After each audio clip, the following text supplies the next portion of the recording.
May bagong estratehiya ang pamahalaan para labanan ang umano'y korupsyon sa industriya ng minahan. Alamin kung ano ito sa agenda report ni Sujin Kim. Sunod-sunod ang nabubunyag na kaso ng korupsyon sa bansa, kaya't nagsanib puwersa ang Securities and Exchange Commission at Philippine Extractive Industries Transparency Initiative para sa isang bagong hakbang kontra korupsyon. Sa ilalim ng kasunduan, hindi na maitatago ang tunay na may-ari, ang ultimate beneficial owner ng mga mining companies.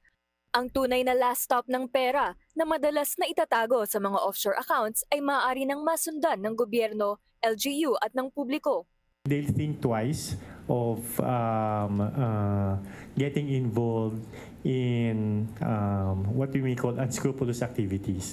Ayon sa Finance Department, bagamat bumaba na ang discrepancy sa revenue reporting mula 5% patungong 2%, malaki pa ring halaga ang nawawala sa gobyerno dahil sa underreporting.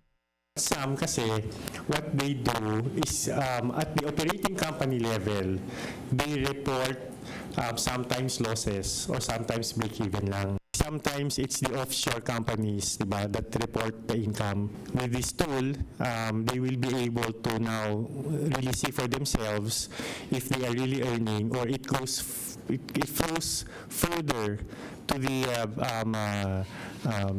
beneficial owner. Hindi lang ito isyu ng pera, pagkakataon din ito upang panagutin ang mga may-ari ng minahan na nasasangkot sa pagkasira ng kalikasan o pagkuha ng hindi makatarungang hati sa yaman ng bansa. To trace if there are any criminal activities and if there are any violations of the Securities Regulation Code, particularly even on insider information. Kung walang data sharing agreement, nakasalalay lamang sa voluntary disclosure ng kumpanya ang impormasyon. Kaya ngayon, mababawasan na ang reputational at financial risk at lalaki ang revenue collection ng pamahalaan.